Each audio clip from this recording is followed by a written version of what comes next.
Got up the police, Andrea. Got up the police.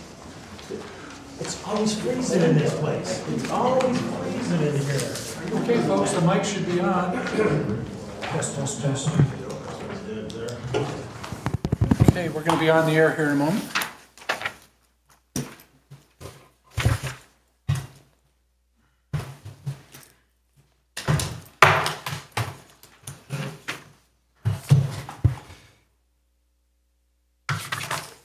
Good evening, council, guests, staff. This is the study session for the City Council meeting for Tuesday, August 23rd, 2016 at 6:30 p.m. We have an agenda that lists the study session topics that was distributed to us and has been posted, but we need to make a flip-flop of A, B, and C. What I propose is what is now currently B become A. That would give the folks from the Littleton Englewood Wastewater Treatment Plant an opportunity to make their presentation. They're all here. Let them go first. Then the new B would be what is currently C. In the communication that came along with our urban renewal follow-up information, it stated that we were going to have a presentation by Economic Development just prior to further discussions on urban renewal. Well, I have to schedule that for that to happen, so I've got to switch those around. And then that makes the urban renewal item not A, but C. So my proposal again is that item A become C, item B become A, and item C become B. And I've just stated the reasons. Is council okay with that change? I'm okay. Okay. Okay. Good. Okay. With that, we're going to move to our new item A, which is ID 16-195. This is an update on the state permit for the Littleton Englewood Wastewater Treatment Plant. Two attachments were provided. One was the permit, and the other says State of the City, but it's actually the State of the City wastewater permit, and will be presented in a PowerPoint. In order to do this, I want to recognize Dennis Stowe. Where is Dennis? Oh, Dennis, there you are. Dennis, could you go around the room and introduce the folks? If you could come up and grab a mic and introduce the folks that you have that are here. Yeah, please, if you would.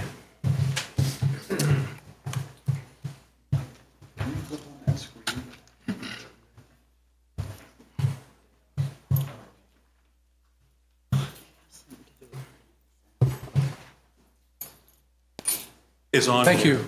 Your PowerPoint is on behind you now, and the mics are on, and it's all yours. Dennis? Okay, thank you. We are here tonight to give you an update on a draft permit that has been worked on by the division for the past couple of years. With me tonight are Sarah Reeves from Brown & Caldwell. She's the vice president with Brown & Caldwell. They are helping us with the technical aspects of reviewing a draft permit and all the background work that needs to be done on that. And Mary Gardner in the black Littleton Englewood sweater. She is our regulatory compliance manager, has been doing a lot of work on the permit renewal as well as regulatory issues that we've been dealing with over the past couple of years. So with that, I'll begin our presentation. Every wastewater plant in the United States operates under an NPDES permit. Some of those permits are issued directly by EPA, and some are issued by the states that are delegated that authority, and Colorado is a delegated state. So the Water Quality Control Division at the state issues our permit and does all the monitoring of our activities and takes enforcement actions when necessary. And they issue the permits. Our permit is a 5-year permit, like most permits are. It expired approximately 2 years ago. And the state has been working on the conditions of that permit for the past 2 years. They just issued the draft permit, which contains all of the results of all of their work that was late in July. And so we've been working on developing comments for that on that permit and the various conditions that are contained in that draft. So we're here tonight to give you basically an update on the major changes between our existing permit, which is administratively extended. That's something the state does automatically when a permit expires. So we'll be updating you on the changes. The Primary purpose of the meeting tonight is to let you know that we are in the middle of a public comment period, and we intend to provide actually a significant number of comments on the draft permit. So what the permit does is set limits that we need to meet. The state is changing several of those, and all those permit limitations on the effluent quality that we discharge back to the South Platte River are contained in that permit, and it protects the stream uses downstream of the facility, which include recreation, drinking water, aquatic life, and there is an agricultural use that is also protected. So we have permit limitations for metals, ammonia, nutrients, bacteria, temperature, and a couple of other things, biochemical oxygen demand, total suspended solids, and some other limitations that really haven't changed. So we won't be covering anything that didn't change. So we are in the public review process. The standard process for the division is a 30-day public comment period. Our permit is one of the more complicated in the state, and we felt that we needed more time to provide comments to the division on the permit, so we requested 60 days, and the state agreed to extend that public comment period. And our comments are due on September 22nd. What happens after then is the state will take those public comments and take them away into a dark room somewhere where they will review all the comments, make some decisions, and then issue a final permit that we get to review. So the first one is something that we were expecting. It's nutrients. Nutrients are basically fertilizer. Put fertilizer in your lawn to make things green, and we discharge phosphorus and nitrogen, which are the main components, the main nutrients that we're talking about. And the end result of nutrients being in the water is the water turns green from algae. So there's, a couple of years ago, the Water Quality Control Division made a proposal to the Commission, the Water Quality Control Commission, to adopt some nutrient regulations, which the Commission did. It's referred to as Regulation 85. It's a technology-based regulation, and it sets limits for both nitrogen and phosphorus compounds based on some technology studies that were done. The limits that are in that regulation are 1 milligram per liter for phosphorus and 15 milligrams per liter for nitrogen compounds. So those limitations are in the draft, and we'll be proceeding with evaluating how best we can comply with those permit limitations over the next year or two, getting into study of the facility and the options that we have available, as well as design, and then getting into construction and completing construction sometime in 2020 to 2021. We're looking at a 5-year compliance schedule, and we would proceed with working on projects to comply with that standard. This will cost money. We have an estimate that was done several years ago when the regulation was developed. That was approximately $8 million to comply with these nutrient removal requirements. That cost estimate was based on a particular treatment at the plant and would need to be updated to current pricing to move forward with the project. So, yes? So just get my head wrapped around. If I'm remembering, we don't get tested right where the plant puts it out. We get tested downriver. Is that still true? Yes, that's still true. And for nutrients in this context, that is not what the state, that's not what the regulation allows. So the numbers for phosphorus and nitrogen would be the 1 at the discharge point and 15 at the end of the plant. We have some ones later where that what you're talking about does apply, where the state calculates downstream. You'll clarify that. Yes. And by the way, if you have any questions as we go through this, please ask them as we go or save them to the end. Just Dennis, this is the one that's not unexpected. This is the one that we expected. Yes. A double negative. Yeah. Thank you. And I would have clarified that on the next one. It says total inorganic nitrogen. This is the one we were not expecting. The state controls total inorganic nitrogen to comply with drinking water standards, and that's basically a nitrate standard also, but they control it through total inorganic nitrogen. We have existing limitations for this in our permit. We were expecting the same limitations to continue from our old permit into the new permit. The state decided to change the way they calculated that number. They've used a very simple model to come up with the new limits for total inorganic nitrogen.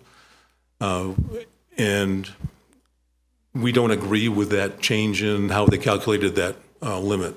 So one of the comments that we will be making is to resurrect an approved model that we've used in the past to determine limitations, and that's where that model would predict downstream, and we would be trying to adjust the number that the state has in their draft permit.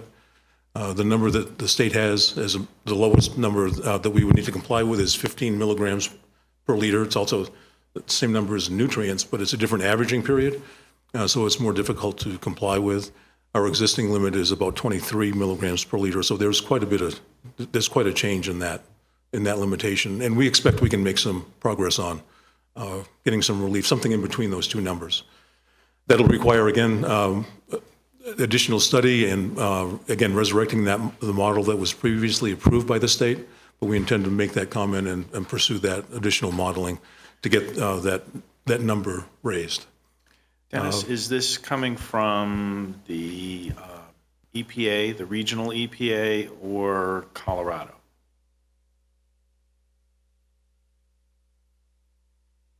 The way it's calculated is from the state. The drinking water standard is from EPA. So the state has their own way of complying with the EPA standard. They've chosen this, again, to control total inorganic nitrogen. So there's some leeway without them losing their authority that's passed through from the EPA. Yes. What we have in our existing permit was approved by the state, was approved by EPA, and we see no reason to change the method of determining that limitation. Thank you. So we'll be requesting the alternate calculation method. We'll have to do that work ourselves. The state won't do that, but we'll resurrect that model, and it should save a considerable amount of money on construction. And again, we'll be requesting an extended compliance schedule to get that work done. If the number stays at 15, we don't have a good estimate on that, quite frankly, because we weren't expecting anything to come along on this topic, and that's probably something in the range of $10 to $15 million construction, as well as additional operating costs. Temperature is a new limitation that we have. It's based on a state regulation that is very poorly crafted, and everybody agrees that it's a terrible regulation to try to comply with. We've been working with the state on a lot of the issues that affect us. We've been partially successful at fixing that regulation as we've moved forward through this temperature issue, but we have been unable to completely resolve our issues. As far as getting them taken care of in regulation, what we have been successful, though, is in delaying any kind of implementation of the temperature standard as it stands right now in our permit for until the year 2031, which is a significant time away. That gives everybody a chance to work on that regulation.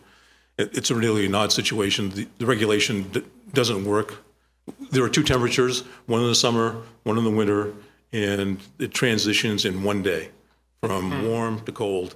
And if anybody has been in a river, you know the river doesn't behave that way. So we're trying to get that regulation changed so that we can comply. We comply with the summertime temperature, we comply with the wintertime temperature, we don't comply in those transition times. So that's what we're working on. We'll be working on with the state trying to modify that regulation, which has become incredibly difficult. Parks and Recreation at the state level, a lot of different agencies involved. Now, Dennis, this is looking at temperature in the river, Yes. of which that's not necessarily controllable by the plant. It's controllable if we put in a lot of equipment and try to cool 25 to 30 million gallons a day. Well, but I'm saying the temperature upstream will determine a lot of what happens Correct. downstream from the plant. Correct, yes. That isn't controllable by the plant, and this is measured in the river. That's right. It's measured downstream after our effluent is mixed in with the river. So that For example, California has experienced 5 extremely warm years. That's not controllable by any plant in California. Hence the level of effort we put into this temperature regulation, trying to get it to be something that is workable. Wouldn't it be better to measure it at discharge point? I mean, measuring the temperature of the discharge, and then you have that, and the river does what it does. Well, yes. However, the standard is based on temperature of the river after mixing. So that temperature standard applies in the river downstream of our discharge, which is why you do the blending beforehand and have a different permit limit than the actual standard.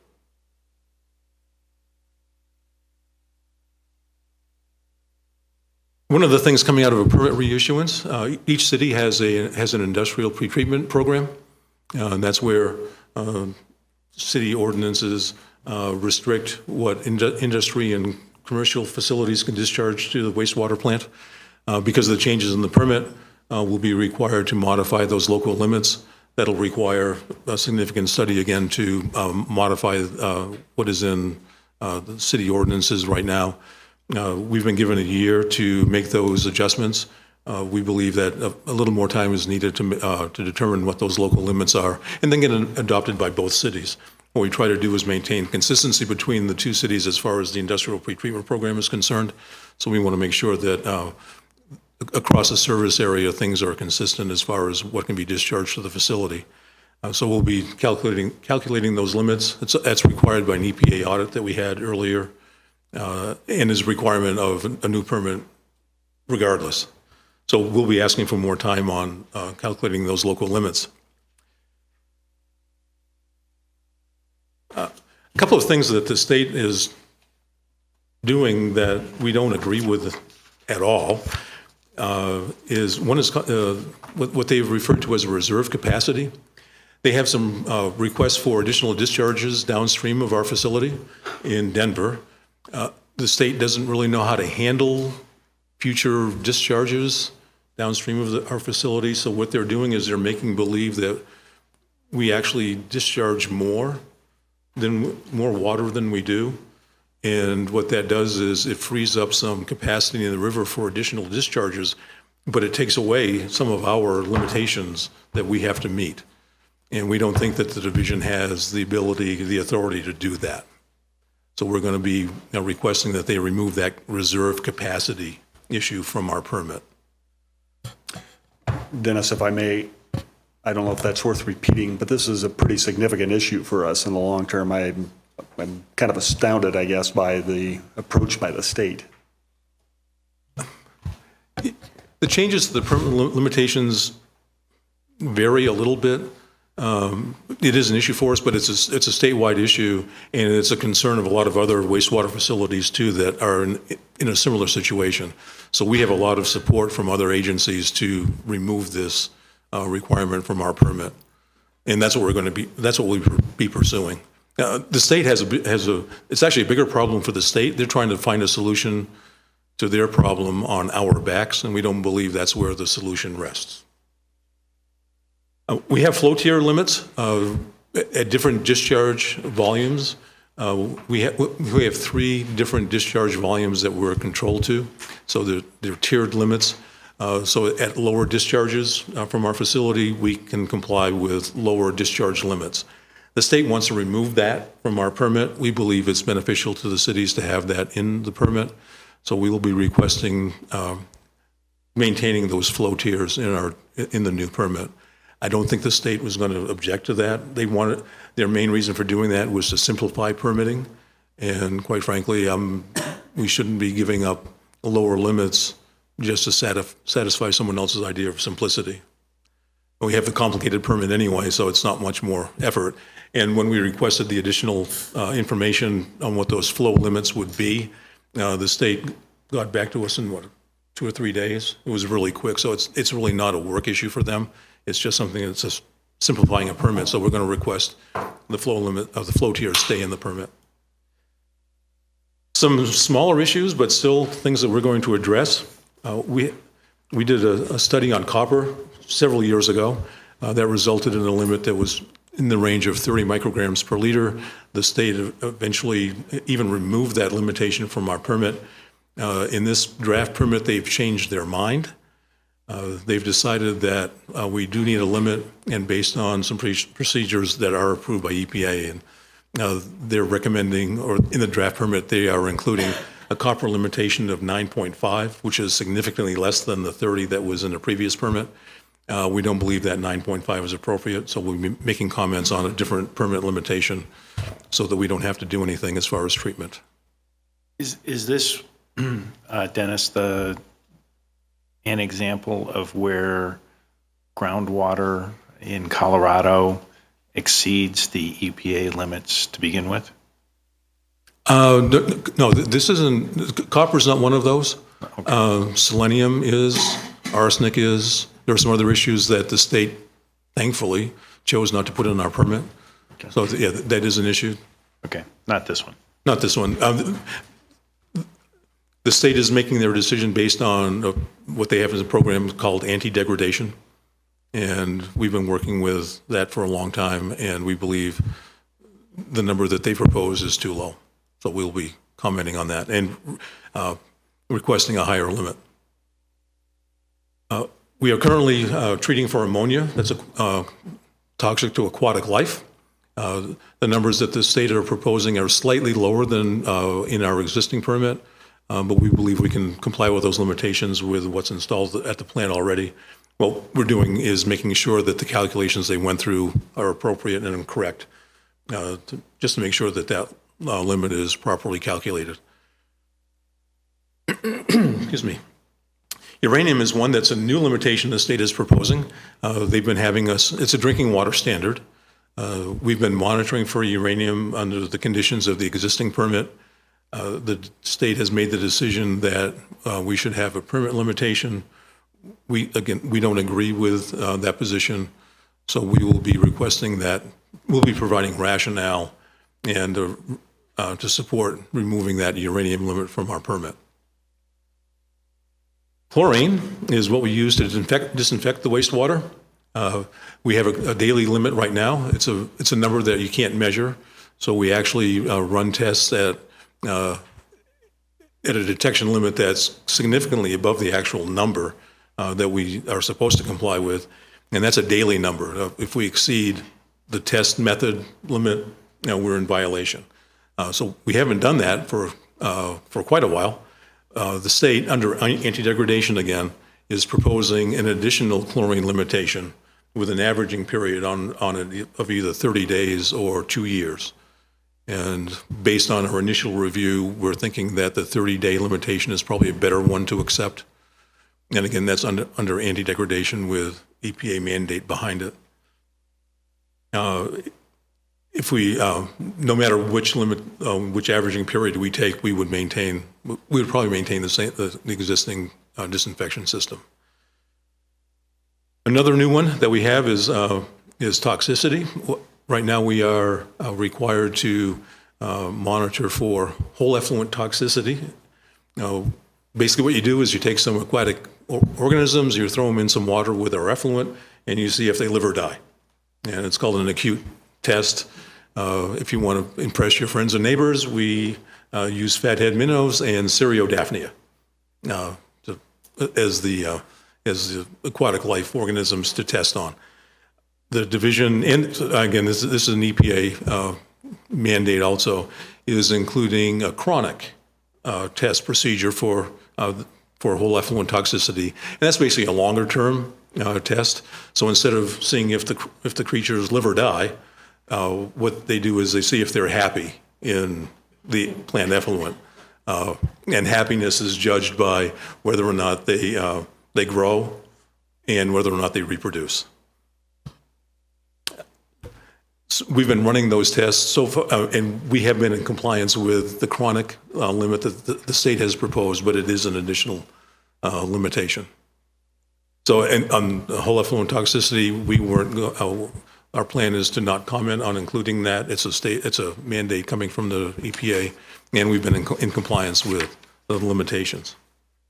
So that's a quick summary of the major changes to our permit and what we'll be commenting on.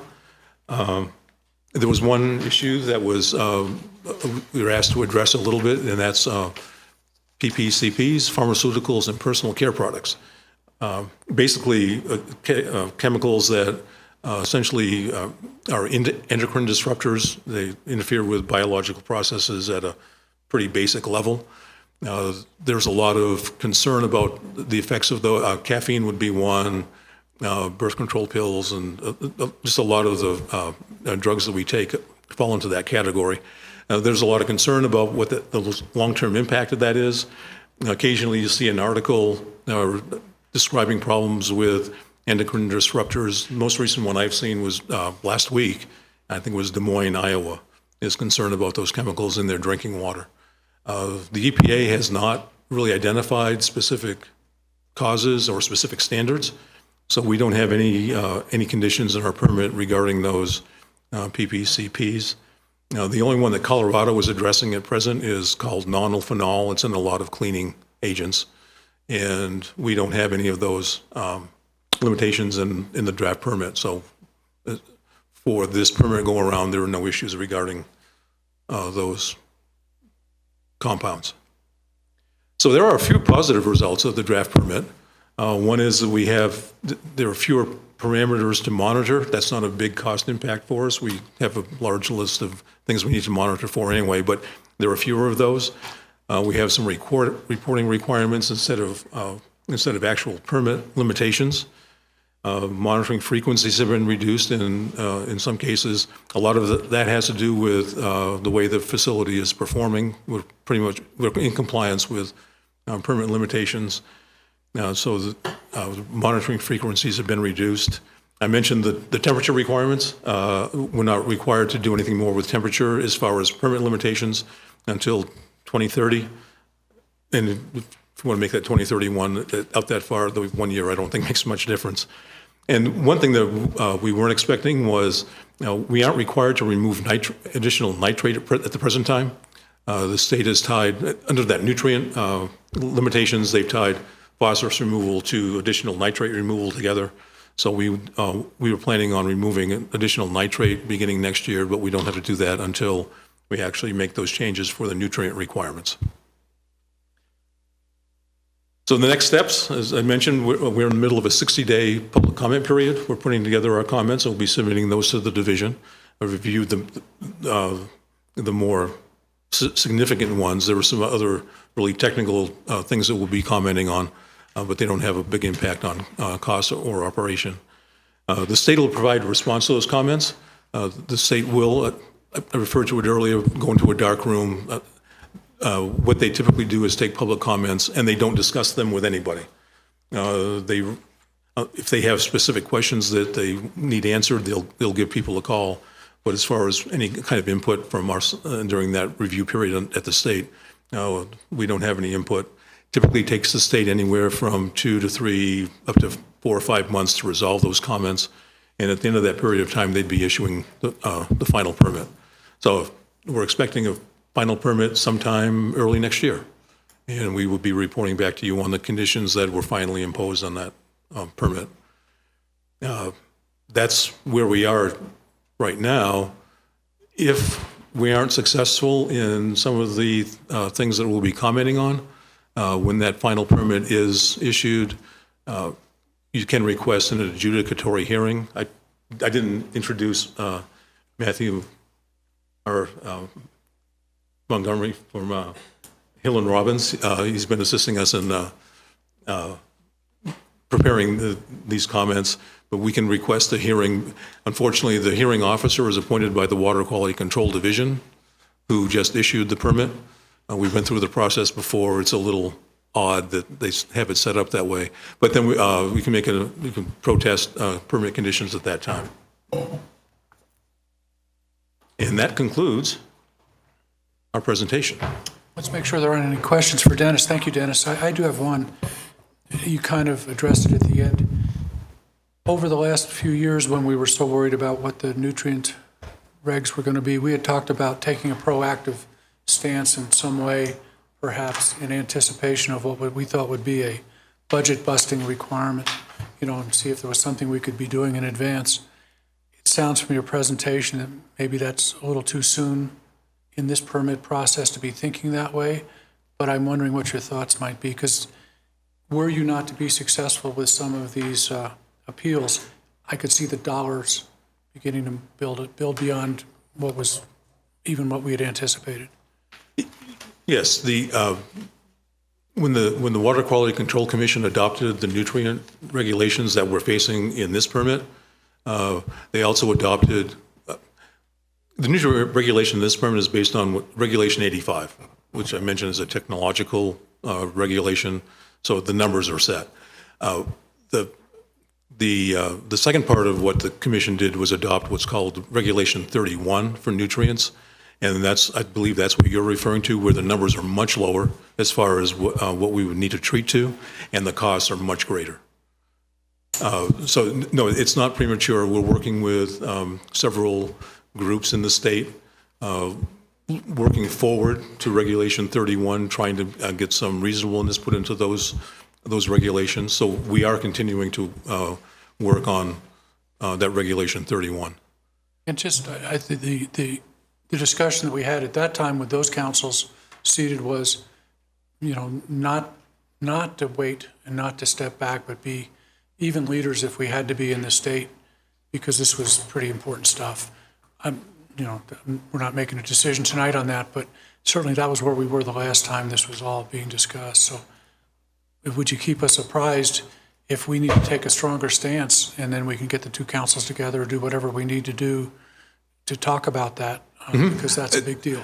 There have been several legislative efforts that haven't been successful, but if those come up again, we'll certainly let the councils know options that are available and ways that we can proceed with making some changes to that longer-term regulation that's down the road. Thank you. Everybody, by the way, everybody who keeps saying that it's down the road, well, down the road is like 2022 and 23. It's not that far away. So you're concerned about starting something now is valid. We just haven't seen anything that's gaining any traction that we could support and move forward with. Any other questions by council? Jerry? Dennis, thanks for coming in, all of you. In the past, we've talked about, to be in compliance, it was going to be nearly $1 billion or whatever that number was, I can't recall now. What is your cost estimate right now? Should we still have to meet the requirements as they are now?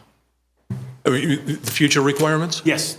As they stand today, that it looks like we're going to have to be in compliance with. Yeah, I mentioned the cost to comply with the nutrient regulations that are being put in our permit now, and that $8 million that needs updating and to bring it up into what You're saying million with an M. 8 million for Right, the but current. in the past, though, it seems like we were talking about something that was going to be. Yeah, in the future, that Regulation 31, our current really order of magnitude cost is $400 million in construction, and then an additional $1 million or $2 million in operating costs because of power, chemicals, other things that we would need to do on an annual basis. And that's related to the nutrients, is that? Yes, Yeah. yes. So we're talking 3/4 of $1 billion then. Yeah, when you do the present worth calculations, you get a number that's really big. Not that 400 million isn't big, don't get me wrong, but they get the number that, when we were first having these discussions, I got told not to actually write the number out because there were too many zeros for people to count. So we had to say, well, $500 million or something like that. So yes, the stakes are large, and we'll be working on trying to address that. Thank you. Phil? Yes. Dennis, I just want to go back to the not expected total inorganic nitrogen requirement. Yes. Because we had anticipated Reg 85, and we're still in discussions on the inorganic nitrogen, or at least we're commenting on that, but you had indicated the cost for that compliance being 10 to 15 million. Do you want to just kind of elaborate on how that fits, or what that might be? Well, the good news, if you have to comply with that TIN limitation, you don't have to worry about the rest of them because they're way higher. So there's some good news if you like the good news, bad news story. The state is controlling. So a little bit of history. The South Platte River was not in compliance with the nitrate standard for drinking water in 1990, 1995. We embarked on a study required by the state and by the EPA called a Total Maximum Daily Load Study, which evaluated nitrate up and down the river, various inputs, and again, groundwater was one at a very low level as far as nitrate was concerned, but it was included in that TMDL. Other dischargers, it involved modeling of the nitrate and the TIN and ammonia and everything associated with that as it went downstream. So that's the model that I was referring to earlier that we would try and resurrect. So we had this TMDL all taken care of, all approved by everybody that has our current limitations in it. The state has basically, I'll paint as bad a picture as I can, they took that TMDL, threw it out the window, and said, now we're going to use a very simple calculation, and we're going to give you this limitation, and you should be happy. Well, we're not happy because they took that approach, so we're going to be resurrecting that model. So that's kind of the history, is how we got to the limitation the state is proposing. Any other questions? Doug? How will we recognize your attorney without a handlebar mustache? I'm sorry. How can we recognize your attorney without a handlebar mustache? I don't think that's part of the job requirement that he. His name's not Robbins. When you come back to update us, will you actually bring data, please? As in discharges, like measurements for the last 5 years and the permit itself?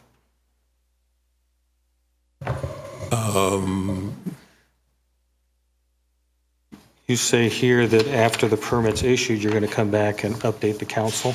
The intent of that is to update council on the comments that we actually provided to the state. Responses. Well, their response will be later than that, so we would be back again with what the state responded. So when do you anticipate that to be? Early next year Okay. is when we anticipate that to happen. Okay. And then we would be back with a plan as how to proceed when we find out what those final requirements are.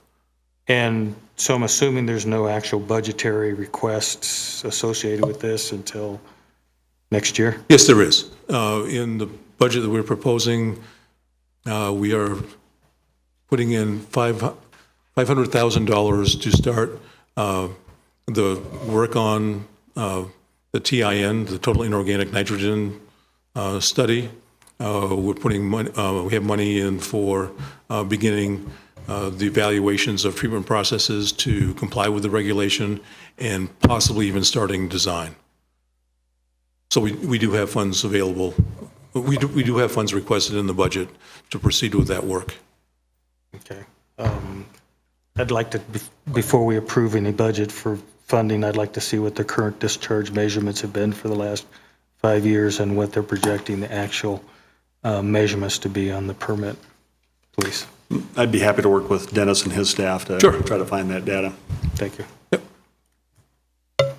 But I just, so I'm there if It's annoying, isn't it? well, I'm just going, because Doug's question, it sounded earlier, or at least my understanding was that the TIN requirements are still ones we're going to be commenting on, so that we're not necessarily accepting the new approach, that we're asking to go back to the old model, which everyone had agreed to.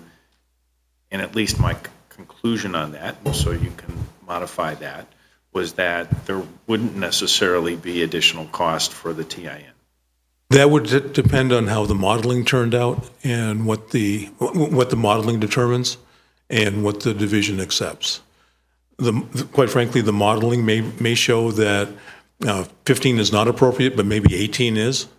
And in that case, we'd be going from 23 to 18. That would probably, we would have to look at what we would need to do for nutrients versus what we need to do for the total inorganic nitrogen to see if they would match up, to see if there would be any additional cost. But right now, we don't know where that final number would result.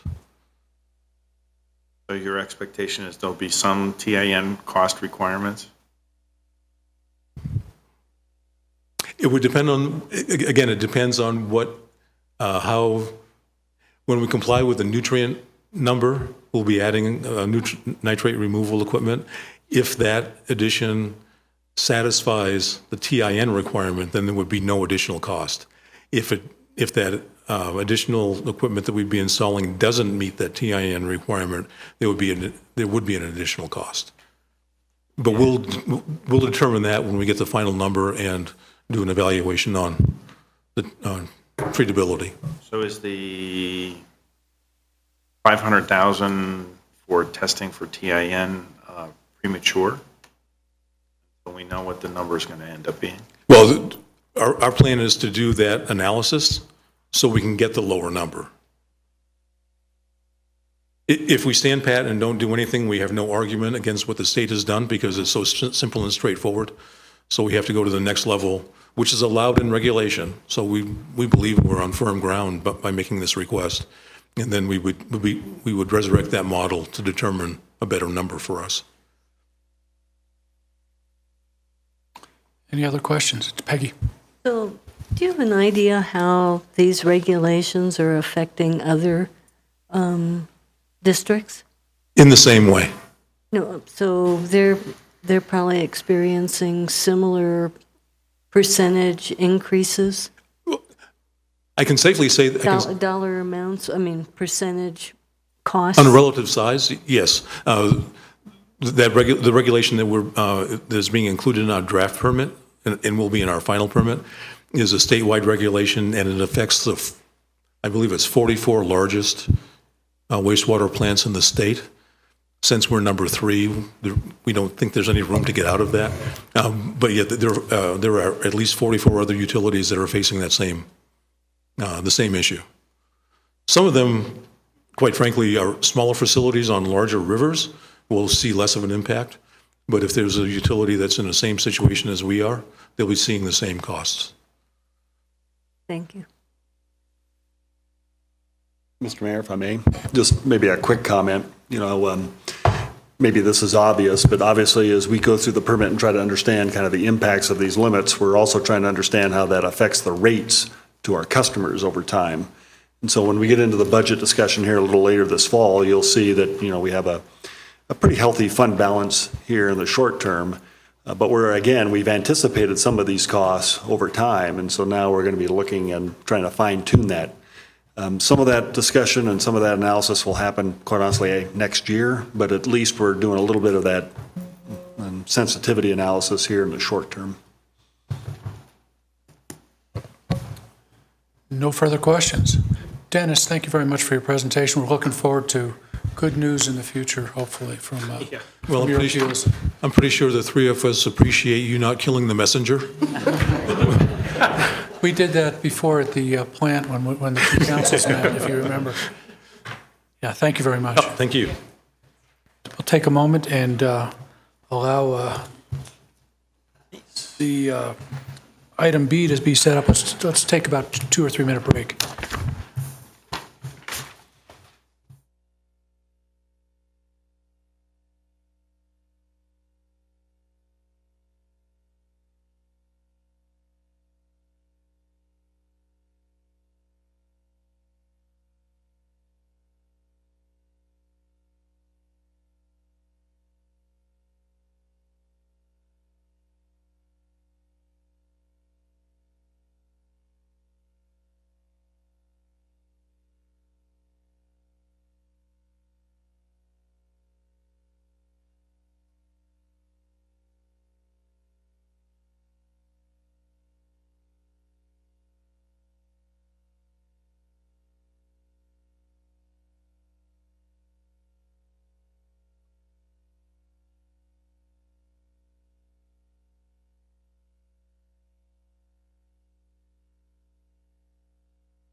Okay, continuing on with our agenda this evening, we did make an agenda change. This will be agenda item B on the changed agenda. We had to change them around because of order of presentation tonight.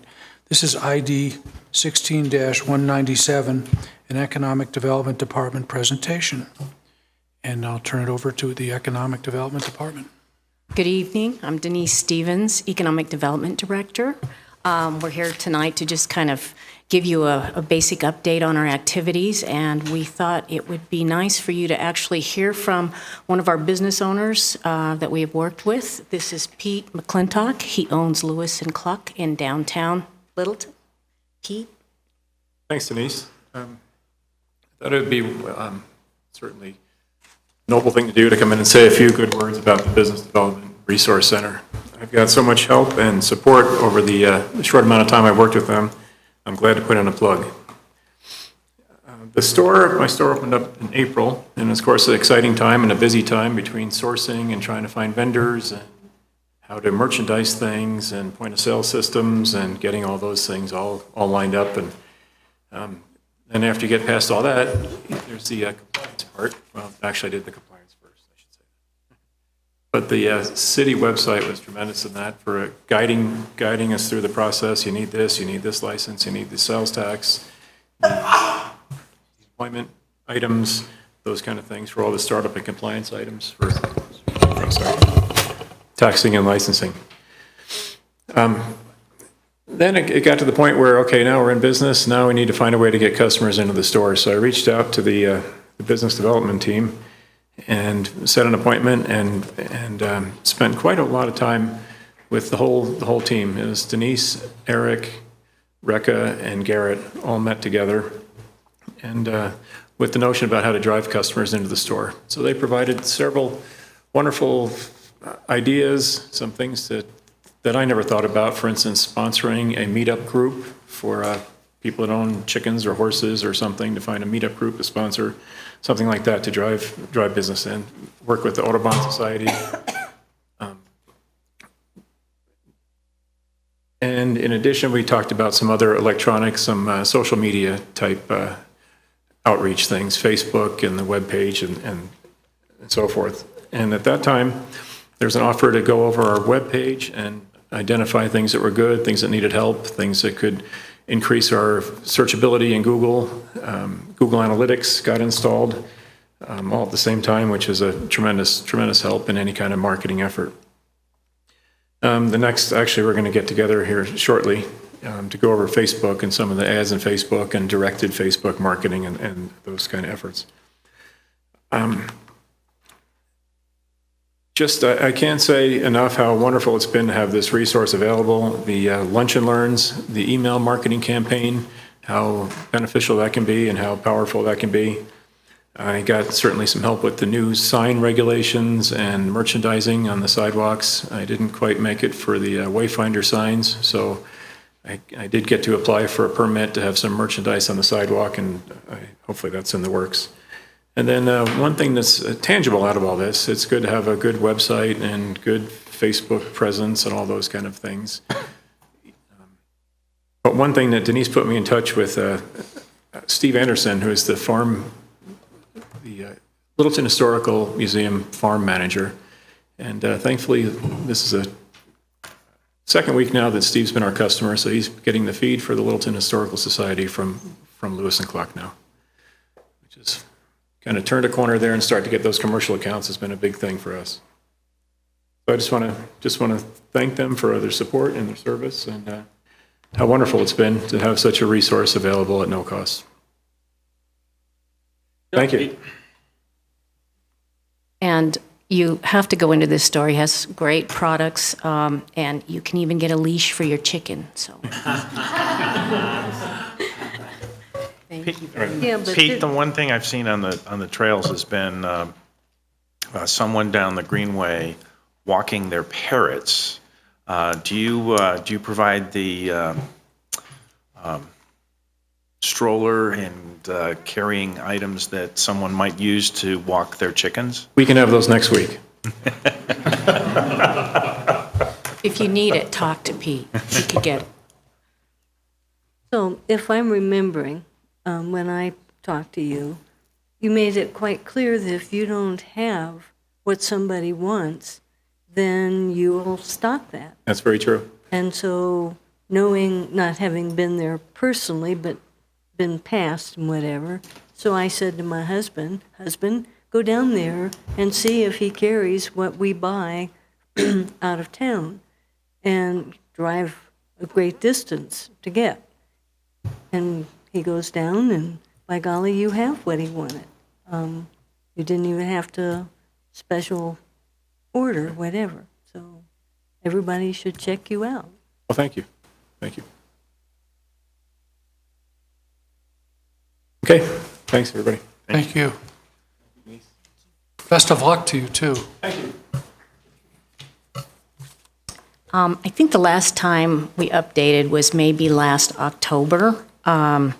So I kind of wanted to give you a little bit of background, mostly for Bill and Doug, because I don't think you necessarily heard this before. But we keep track of our businesses and all of our projects related to our businesses in a fairly substantial database called Salesforce. So if at any time you want information, statistics, even details, we can produce those for you. So one of the things that we pulled are the projects that we completed from the 1st of January through the 10th of August. So business retention projects, 313, business attraction projects, 150, and then development liaison projects, 92. And we'll give you some examples of each of those and a greater description of those. One of the things I wanted to point out is that we try to reserve the bulk of our time for people that at least have a business plan or are up and running, but we don't want to forget about people needing the good compliance and business planning tools. So if you go to our site, I tried to show this last year and we had a bit of a failure, but if you go to our site under business resources, you can look under starting a business, and each one of these things leads you step by step through the whole process, and I think this may have been what Pete was referring to. But in here are all kinds of things to consider before you start your business, then startup assistance and classes that you can take different places, business planning tools, where you've got a number of different things that you can click into, including a cash flow analysis with calculations built in.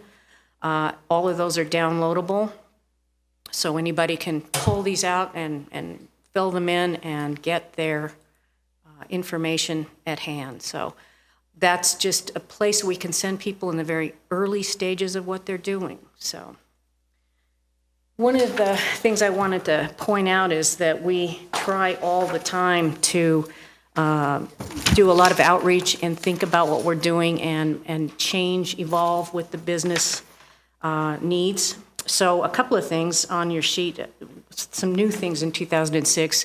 The thing that I appreciate most is that Eric Irwin was able to find a tool for us in Salesforce that would allow us automatic notification.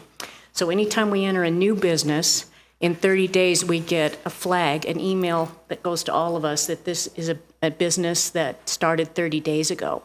And that gives us a chance to call them, follow up with them.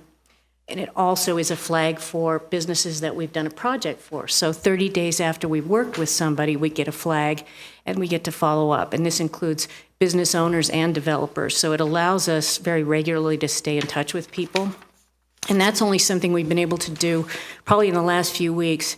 And it's just meant a huge amount of responses back, probably 3 new meetings a week scheduled from people after that outreach. So pretty valuable tool.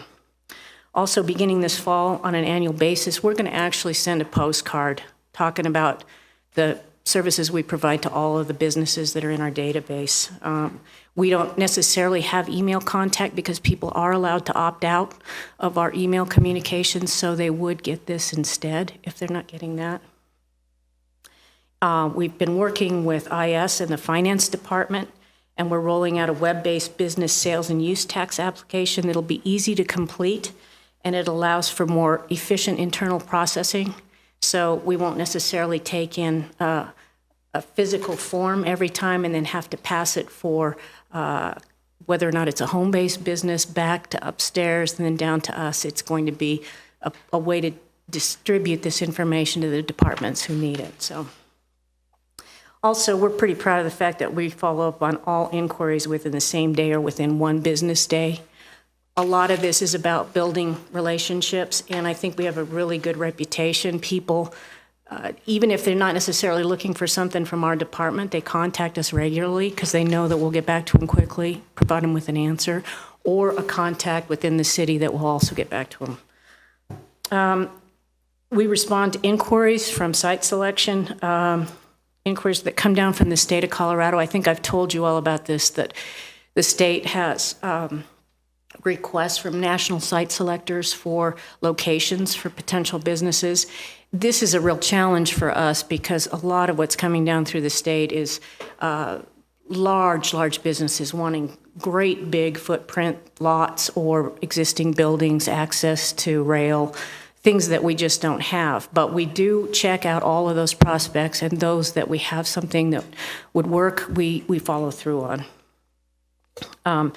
Representatives from economic development attend development review meetings and concept meetings. This has been our attempt to learn more about the entire process. So we didn't necessarily have this intersection with community development and public works before, but now we sit in on these meetings and we know what can be done and what can't be done. A lot of learning that's gone on there.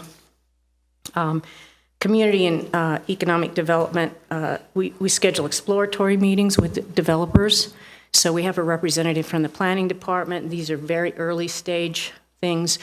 We have developers that reach out to us all the time that say, we'd love to meet with you before we submit an application or even develop a concept because we want to know what the city wants to see. So that's been a really nice experience. We highlight new businesses and business news in our monthly economic notes, which we email to all of our businesses, and we also post that on the city website. And each month, and I believe this began with Councilman Beckman, each month we mail a congratulations postcard from council to all businesses that have an anniversary in that month. So thanks to Debbie that they're getting that on a regular basis. We have a representative attend the historic downtown merchant meetings, and we have a representative attend the South Park Owners Association meetings. We follow up with developers and commercial real estate professionals, sending updates and details on properties that may be of interest. Beginning in 2014, we began holding annual developers luncheons. Updates are provided from the city manager, community development, and economic development. And this has really panned out for us. We built a fairly large list of those to invite, and they come every year, and they're interested. It gives them a chance to network with one another, find out what's going on in the city, and kind of take the temperature of what we would like to see here.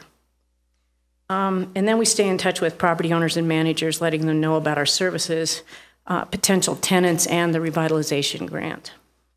So I don't want to go over all the details of these, but I wanted to give you specific examples to show you the time span that it takes to work with some of these businesses, and that these are not just one hits.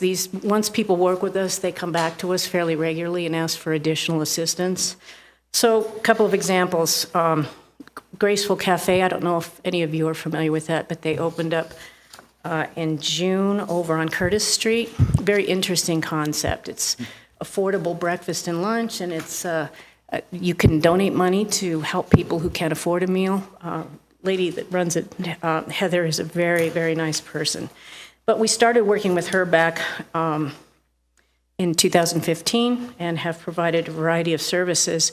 One of the interesting things that we did with Heather is that she did a GoFundMe page because she found that she had to add a lot of equipment to her kitchen and didn't necessarily have that after purchasing the property.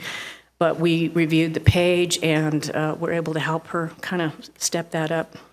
We also talked to her about the grant, and she was a grant recipient. She received a check, a little over $2,500, with her investment being $5,100. So that was a nice one. Woodhouse Day Spa, I think some of you were there. We started working with them back in 2015. They're great people to work with, huge capital investment and monumental improvement to the property, great business, and they're doing very well. A smaller type business. One is the Human Connection. This lady actually is related to our traffic engineer, and we've been working with her. She does specialized online training. She came and met with us, and we talked about startup issues, how to focus on her market using social media strategies, and she continues to work with us. And then, of course, Lewis and Cluck. Some business attraction and retention efforts. The one that I'm pretty proud of is the Falls Event Center, because that started clear back in April of 2013. Took a phone call from the CEO. He was kind of just sort of testing the waters, looking at Littleton, had some ideas that he might want to be down in the Hilltop area. We just stayed in touch with him, provided him with marketing reports, information on the fact that he really didn't have much competition in the area. At one point, they even said, we don't think we're going to do this project because we don't know about the adjacent uses. So I actually sent him the concept for the storage facility and said, this is a pretty attractive facility. I don't think it's going to detract from what you're doing. And they came back, and now they're open. So I know a couple of you were at their opening. Pretty fantastic place. Another one that's attraction, some time ago we received a call, just again, kind of fishing for potential locations from Chatham Financial. This is a pretty impressive advisory and technology company.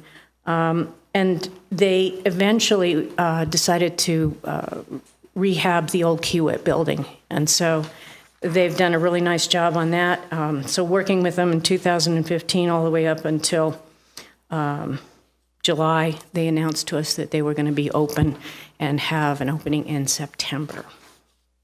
Another very interesting company, Ride Designs, also known as Aspen Seating, contacted us back in February of 2015.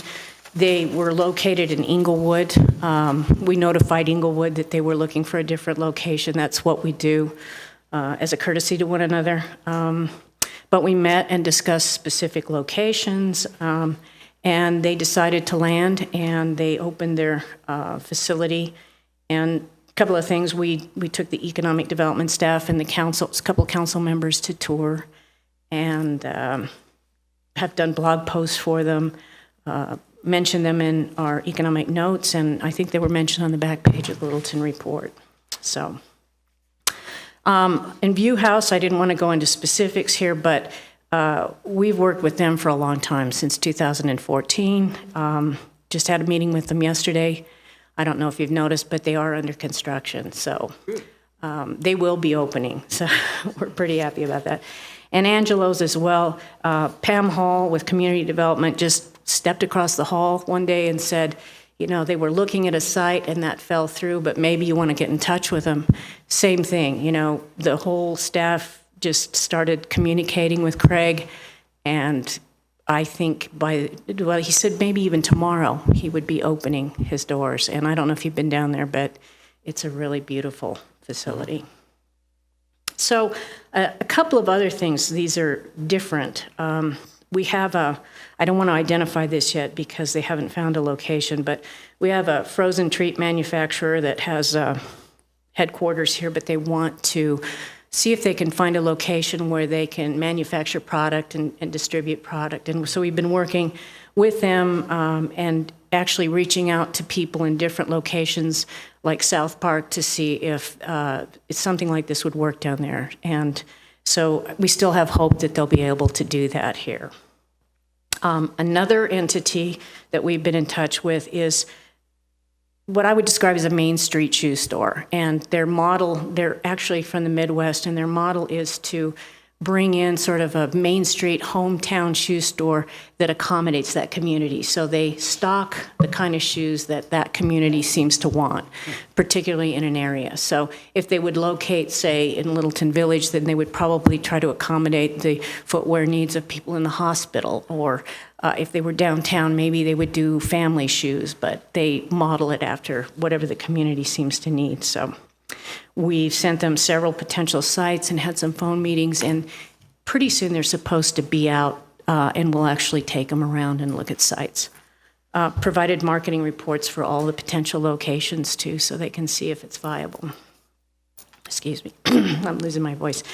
Then, when I'm talking about development liaison services, it's some examples here. We worked with the developers of Meadows at Platte Canyon, provided them with assistance from 2013 through September of 2015. Littleton Commons, we've worked with them a lot, trying to locate desired tenants for those pads that they have. The hotels that are going up, we took a lot of calls from people that wanted to understand the market, wanted some financial information, so we provided that to them as well. Littleton Village, we've worked with them starting in 2013 through June was the last time we had contact with them, but we stay in touch. If we know about a retailer that is looking for a pad site and we know what's available, we make sure that we connect them. And then an example of a state site selection inquiry that has actually, I think, panned out to a degree. Somebody, a media production company, a younger group of people located elsewhere, has an interest in being in a downtown area, and they really like Littleton. In fact, they were shown a couple of other sites, and Littleton is really the only one they're interested in.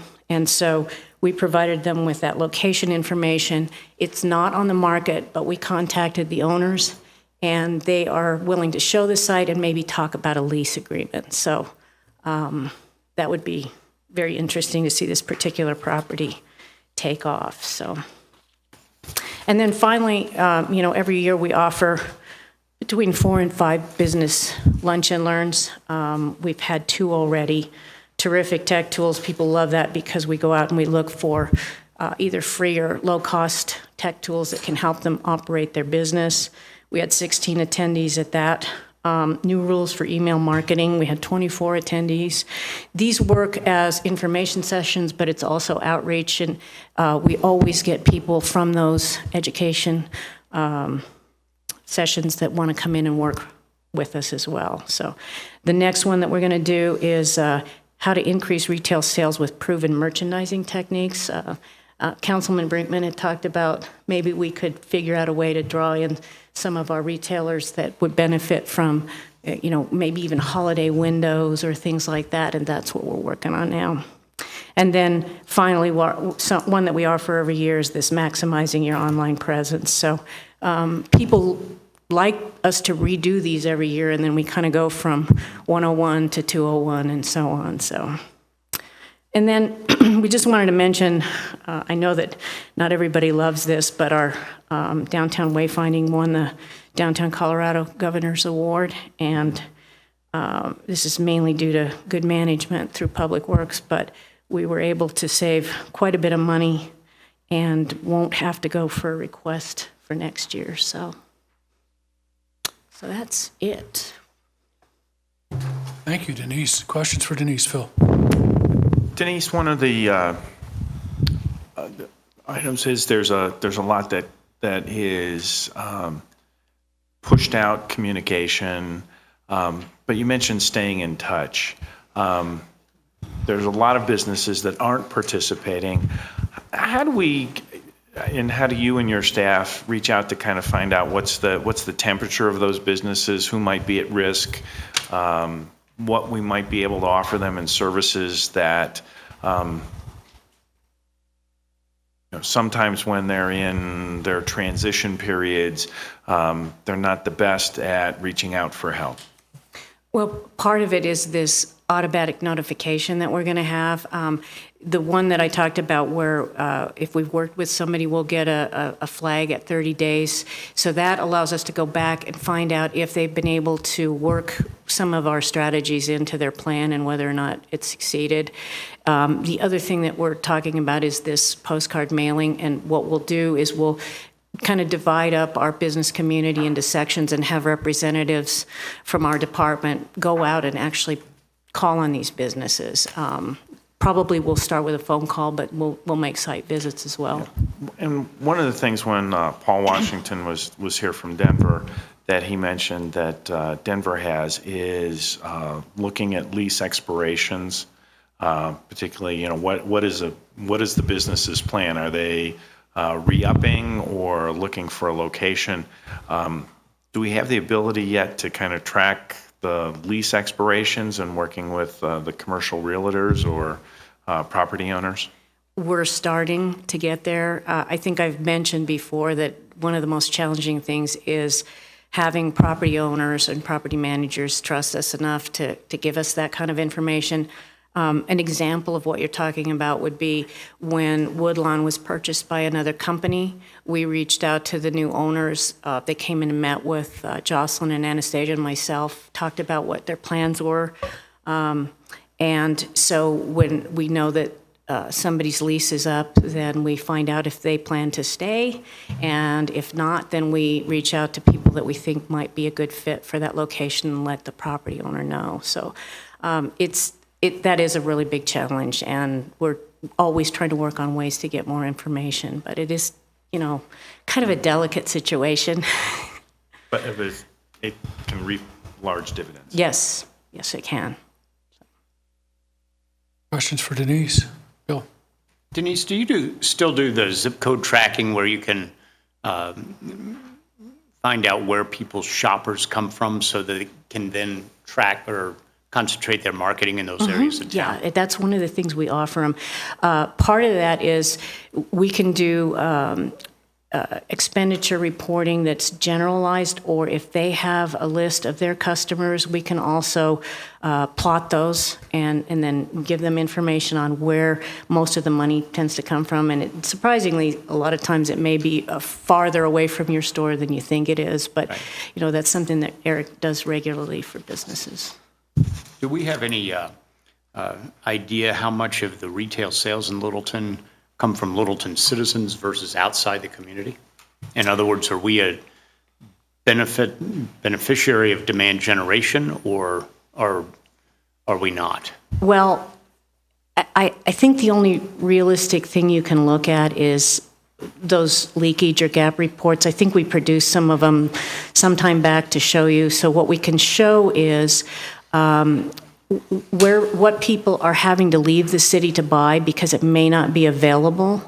And so we can certainly run that again to determine that way. We don't have, it's very hard to get specific expenditure information. It's very expensive. Companies like Buxton have databases that drill down to individual purchase areas and things like that, but we don't have that. But I think we can tell pretty well from those gap reports what money we're losing from our citizens. Other questions? Debbie? Jerry? No, thank you very much. Thank you. Anyone else? Thank you very much for your presentation. I can tell you just the last couple of openings that I've been out with other council members, the people involved in making that happen for the company or the business have all commented so favorably on their working with you, so and your staff. So we know what you're trying to do is working, and it's very favorable. Well, and one thing I neglected to mention that I'd like to bring up just before I finish here is that we did start these business appreciation tours this year. What we did is we sort of took a look at some of the really interesting businesses that may not be front of mind. And so we've arranged these quarterly tours, and we just want to know if that's something that you guys are interested in. I know some of you have shown up. We've basically been reaching out to 2 of you at a time, those that it would be in your district or something that's of particular interest. But we can cast these out to the entire group, and we would love to have as many of you as would want to show at these as possible. So let us know if that's something that you feel good about, and we'll continue that. I do. Yeah. Great. Congratulations on the wayfinding award. Oh, thank you. Thank you. Okay, thank you. Let's take a couple-minute break in order to get set up for the next presentation, and it's going to be item C. So let's just take 2 or 3 minutes.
So you can turn on the TV again.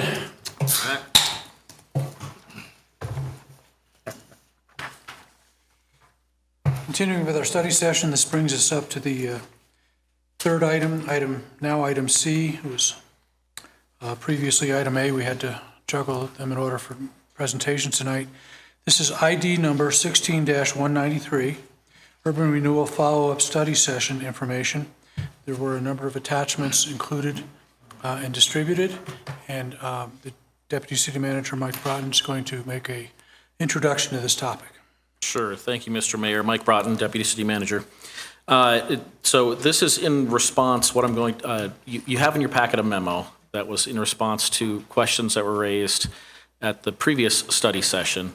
And if you recall, all this, these additional study sessions on urban renewal came about from a first reading that was in early July, where council decided to move into more study on urban renewal before considering abolishment of LIFT and repeal of any of the urban renewal plans. So in response to questions that were raised at the last study session, I provided this memo and a number of attachments to it.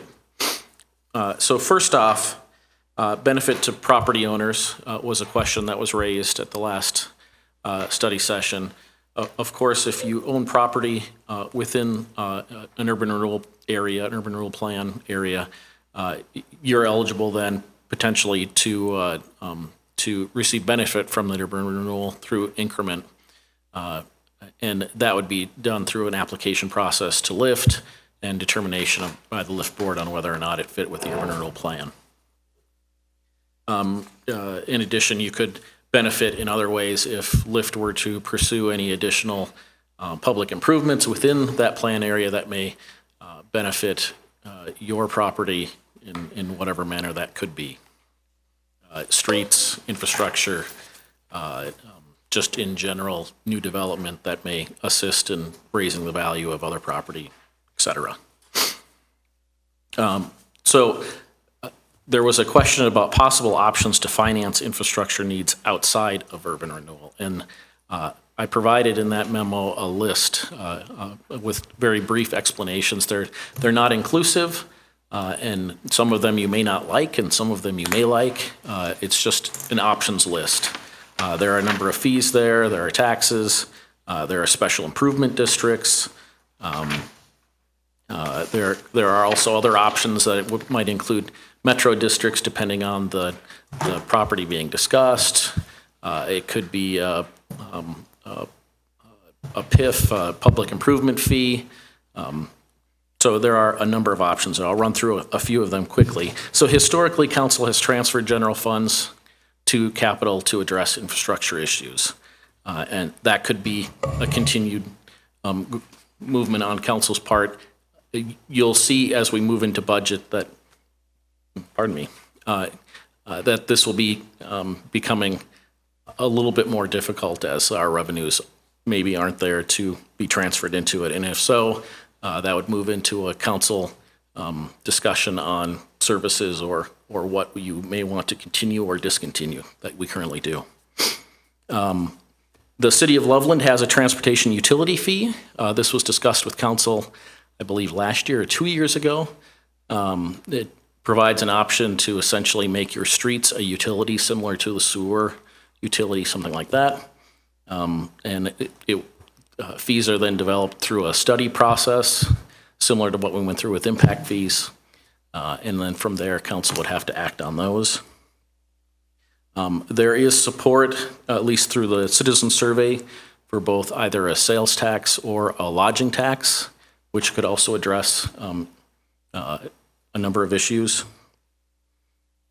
And lastly, I included in your packet a table that was provided by the Urban Renewal Department, or excuse me, the Economic Development Department on improvement districts, and that runs through Title 32 special districts, general improvement districts, special improvement districts, business improvement districts, and downtown development authorities, and what they can and can't do, kind of their setup, their operations, how they could be funded, structured, et cetera, et cetera. So the next question that was posed is, how can administrative issues of LIFT be addressed without disbanding the organization? So in general, you'd have to inventory all those issues that may be out there that need to be addressed and move forward with a plan. I provided to you, just before this discussion started, what was provided to me by the LIFT chair, Justin Hay, on a LIFT action plan. It's a very draft, simplistic plan to look at some of the things that they would need to address should council continue to keep LIFT. And there are members of the LIFT board here. If there are questions on that, they should probably be the one to address those. And as you know, they did terminate their executive director last Friday, and so the board is now functioning in some manner, in some capacity, to ensure that organization continues to run. And last, the other piece was just addressed by Denise Stevens, our Economic Development Director, regarding the Economic Development Department's efforts and successes, kind of what they've been doing and the results of some of those. Hope that was satisfactory to the comment on that issue. Mayor Beckman had requested some whereas languages be considered, and those draft whereases are included in the memo, both addressing question 300 and then also the lawsuit with Arapahoe County. And lastly, there were some specific expenses from LIFT, from the checking account piece, that those were included in the packet as well, with detailed explanations of each expense.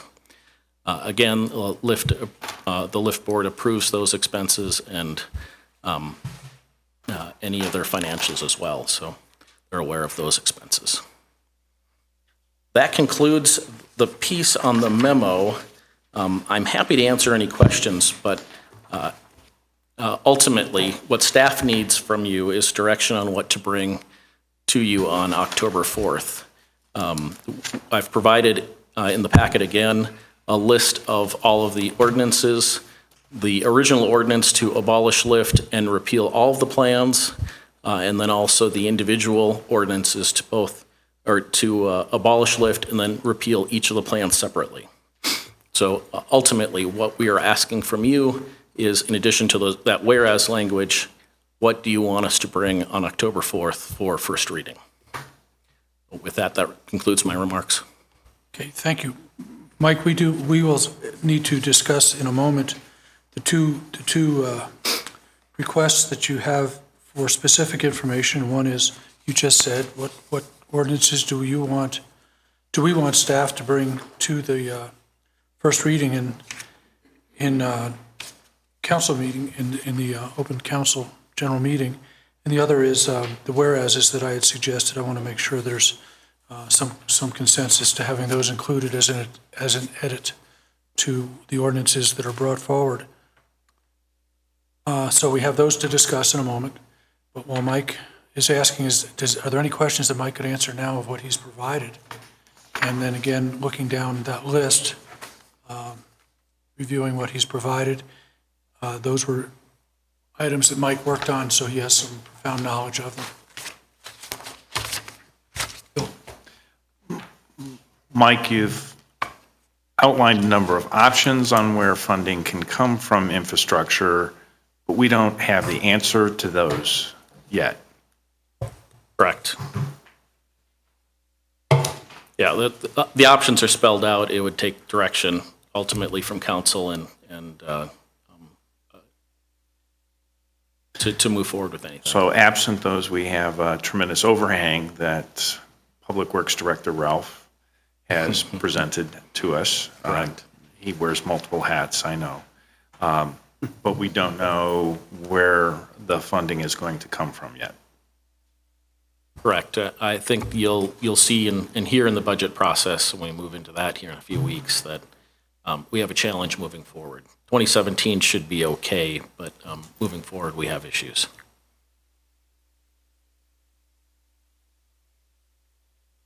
Questions for Mike? Okay, well, if you just hang loose there for a minute. Sure. So I would like to ask council what you would like to do, what you would like to see brought forth to the first reading. As you recall, we delayed that to a date certain. Date certain is November 4th, I believe. October 4th. October 4th. October 4th. October 4th is the date certain for first reading regarding urban renewal. At that time, we had one inclusive ordinance, which is included again tonight. It's the one on your list called Abolish Lift. And as a result of our discussions, we also have 5 other ordinances which would have to work in conjunction in some way, I would imagine. And that is to abolish lift only is one of the ordinances, and then the other 4, one each for each of the urban renewal areas. So my question for council then is, what would you like to have staff bring forward at the first reading? I'll just open that discussion up.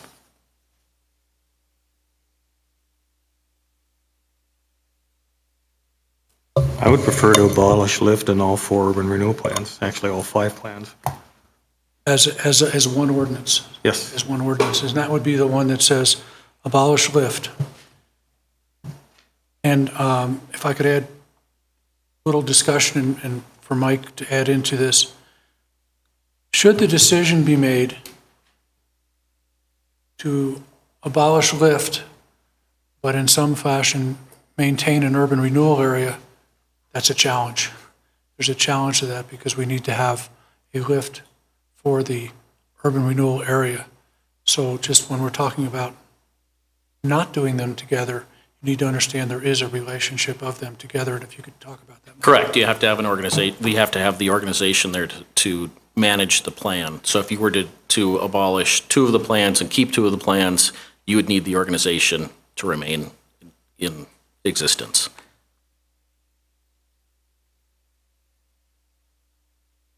Any other discussion? Any other thoughts? Bill? Go ahead, Bill. Go ahead, Bill. It's all the same thing. Mike, if you, I mean, you talk about you need to keep lift in place if you have a plan.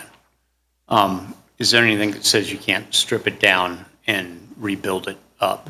In other words, a lot of the heartache has been about administrative issues. Is there a way that we could explore, and maybe you don't know the answer to that right now, but that we could explore fixing, sure, for lack of a better term, the areas that have caused heartache? Sure, and that would be, I think that the piece from LIFT itself on the action plan piece, I think that's the simple look, a simple approach to moving forward to address those issues. Ultimately, I think that would have to be a discussion between council and LIFT, the LIFT board themselves, and how to move forward with sustaining an organization. Council also has the option of going to a vote to be seated as the LIFT board, if you cared to do that as well.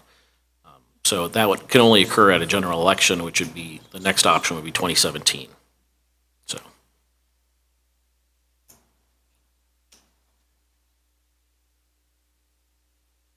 Bill, go ahead.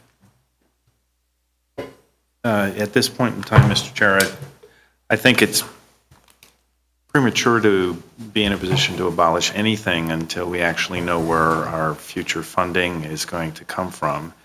And so providing direction at this point in time, I feel is immature or premature. Maybe immature, I don't know. Premature. Lay it down. Premature until we've actually gone through an analysis. I mean, we started our discussion around urban renewal with the recognition that we would have an infrastructure overhang, and that was at least one of the items that was put on the table as an option to be able to at least partially address the issue. What we haven't seen is the analysis that takes us in a particular direction, or had the discussion as to what is the appetite for council to deal with, what is the public infrastructure that we're going to fund, and how are we going to do that? And so at least my personal thought is to be proceeding with an abolishment takes away an option before we know and have had that discussion. Comments? Well, I would agree with Phil. I think that we know that we have sizable budget issue that has been looming, and I think it's no longer something that we can overlook or we can continue to wait to fix. And it's substantial, and it needs to be paid for. And I also think it's kind of premature to abolish LIFT and the current plans. I understand that there's, issues with them in terms of some people's perception of what they're doing, what they are, how they were done. But this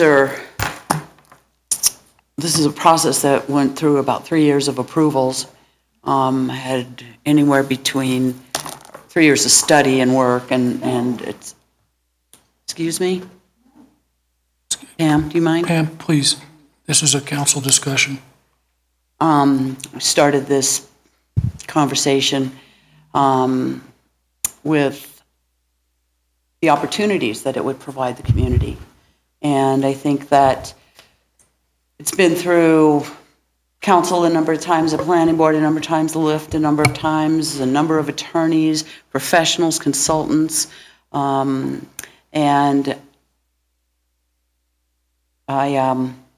I think it's got some solid opportunities for our community. I've actually had comments from at least 2 developers that have a level of interest in pursuing some opportunities in regards to a couple of our plan areas.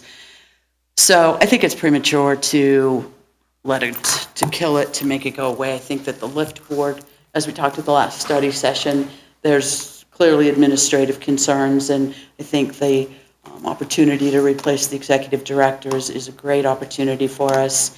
And I think that the LIFT board has been clear about the fact that they're willing to essentially do whatever council would like to see in terms of maybe re-interview everybody on the board, select some new members for those who are not interested in serving anymore, and kind of move through some of those details and issues, clean that up a bit. So I think there's ways to kind of work through some of the issues that may be sticking points, but in terms of letting the whole thing go, I'm not in favor of that. I would support a motion that would keep LIFT as it is. The one plan that I think could go away without much consternation from many would be the Santa Fe plan, but I'd like to see the other 3 stay as planned. Further discussion? I look at this and I think we have to look at the basic reason that urban renewal exists, and it's really the idea that we have citizens and not developers control the way the town changes over time. And you do that through a citizen board. You do it in a way that prevents things such as the growth from happening, where the business model that is the incentive there is all in the developer's hands, and they can go into place on a use by right basis and do what they want to do, rather than having citizen involvement in a location where we can leverage what they do. And I don't think we've talked about that. It provides long-term cultural and economic stability. We have a set of motions or proposed motions before us that would assume that council understands all the future needs of our citizens and all the future markets that would affect us, and all future circumstances that would occur. Because make no mistake about it, if this passes and lift is abolished, it's gone for good. This would permanently bind, effectively, all future councils, all future citizens, for as long as we can see into the future. And it's used for specific reasons, and we've never really given a charge to Lyft about how we want to see it done. It's really to bridge the financial gap between projects that would be good for the citizens of this community and feasibility. The streets at South Glen is a good example. A lot of cities have used these where they had a shopping center that was down to just a few stores, and they had a wastewater retention problem that they needed to have solved, and Urban Renewal paid for that. Now they have streets at South Glen. They got an RTD, or a parking garage.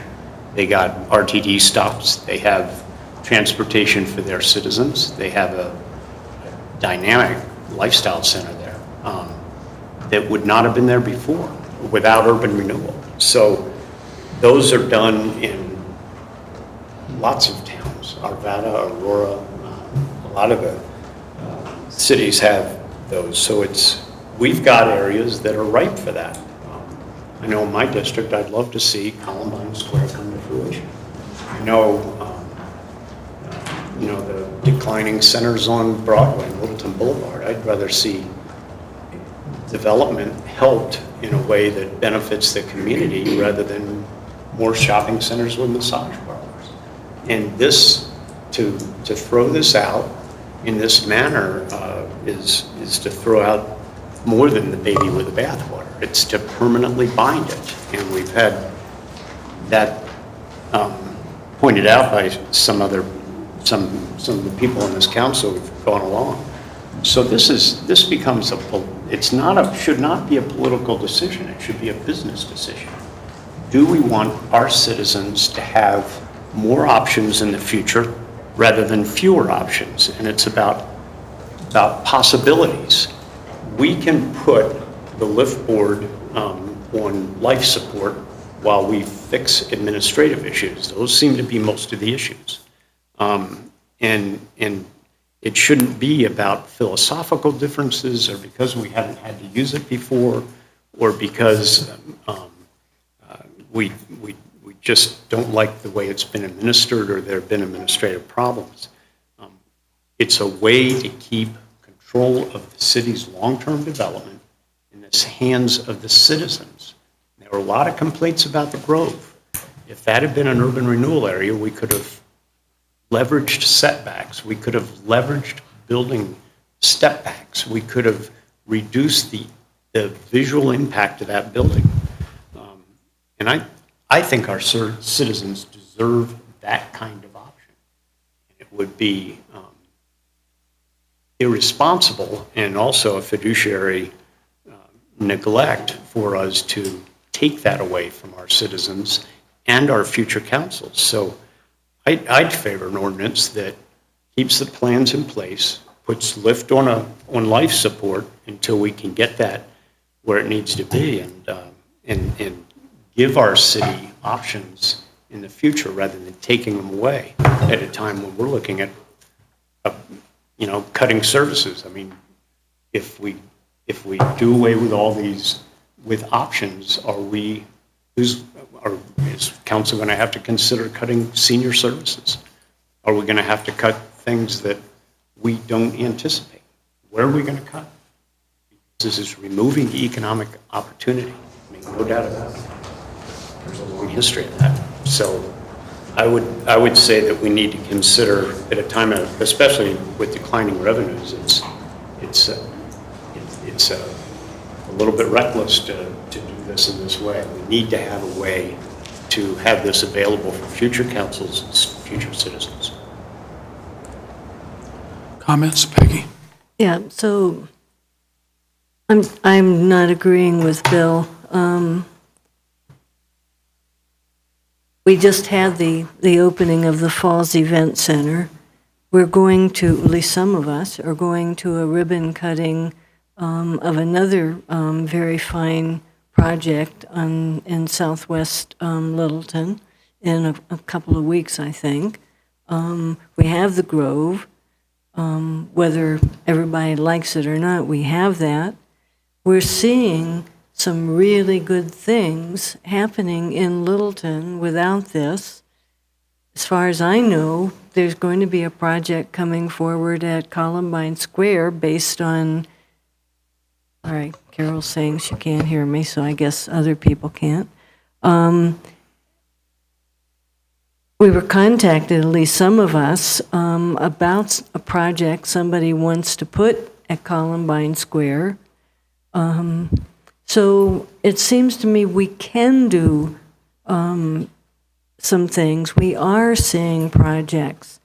Part of this is just the economy is churning better. That's wonderful in my view. And I do not see the need to have the overhead that goes into Lyft involved. So I'm supporting abolishing. And so Peggy, would that, of the choices, then would you want the ordinance that goes with Lyft and the 4 areas as one presentation to us on council?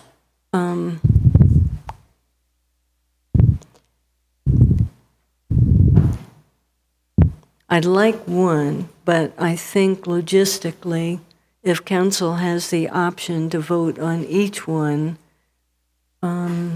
we might have some split one way or another. I mean, I can't tell from what people are saying, and I haven't talked to people outside of the meeting about this. So one would do all, but if having them individual would get at least some of them abolished, then that makes more sense to me. I mean, we could wind up the same place if we vote on them individually. We might not get people to vote on abolishing all of them.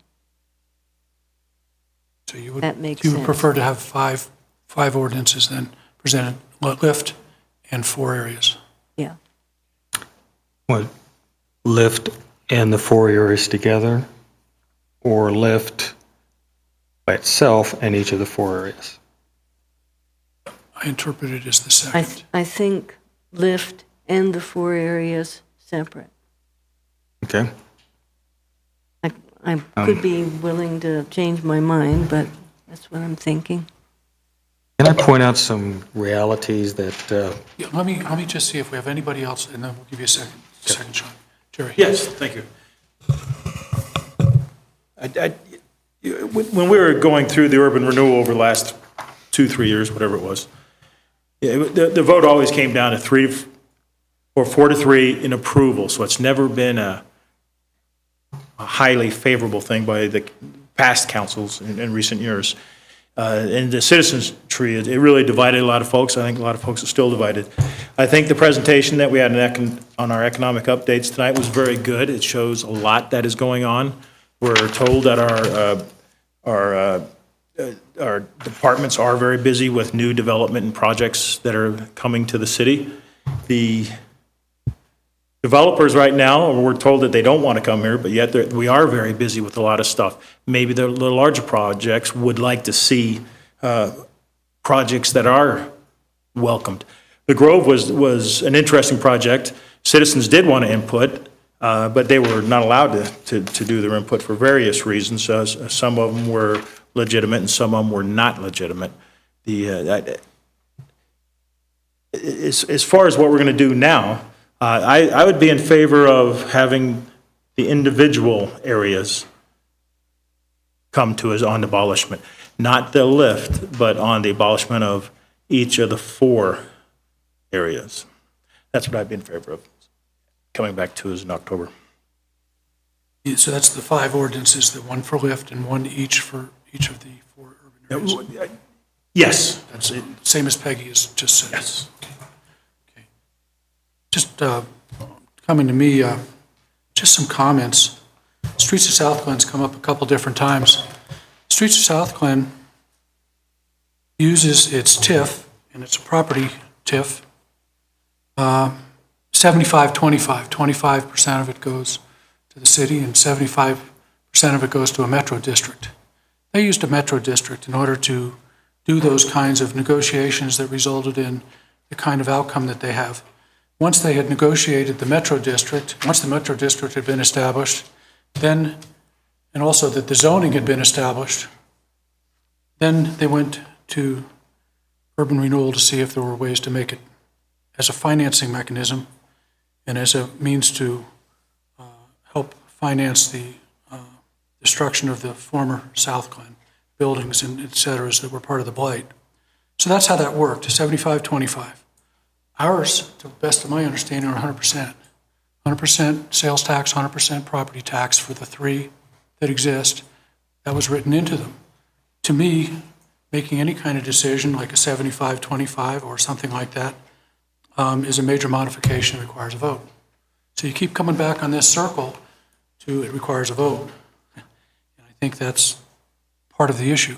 Streets of South Glen's 15 acres. I think we've got about 600 or 700 acres. You're not going to get a metro district. You're going to find great difficulties doing those kinds of things that have worked, I think, if you use Streets of South Glen as an example. I believe there's about 35 TIFs that were done in Arapahoe County, something like that number. I could be a little off. But I believe that the standard has been something like using a metro district, an improvement district, to make part of the negotiations. So that wasn't really what they did with the urban renewal. It was done with the developer and a concept and whatever. I'm not sure we're equipped to do that. Also, Lift Board's totally independent of council. That's the way it was established. So we either keep them and love them and watch them, or we don't. But we can't tell them what to do. Can't tell them what to do. They're an independent organization. So it's great that they have, a couple years into this, decided to be forward thinking about some administrative issues and be maybe a little more transparent on some other issues. And I really appreciate that. And I in no way blame the citizens who volunteered to do those things for the Lift Board. Those citizens are absolutely motivated for the right reasons, and we got great people there. But it wasn't being run well. And just not being run well, it got run into the ground. I don't think we can get it recovered. That's my point. And sales tax. So if the issue is senior citizens, and we're trying to make sure that we maintain senior citizen services, we pay for that out of general sales tax. Each of those urban renewal areas retain the sales tax. For that area, 100%. That's what's in there. Increment. The increment. The increment, what we need to pay for future services. Yeah, thanks, Doug. And it doesn't go to the general fund.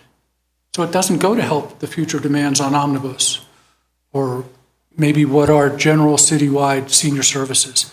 It goes only to that area.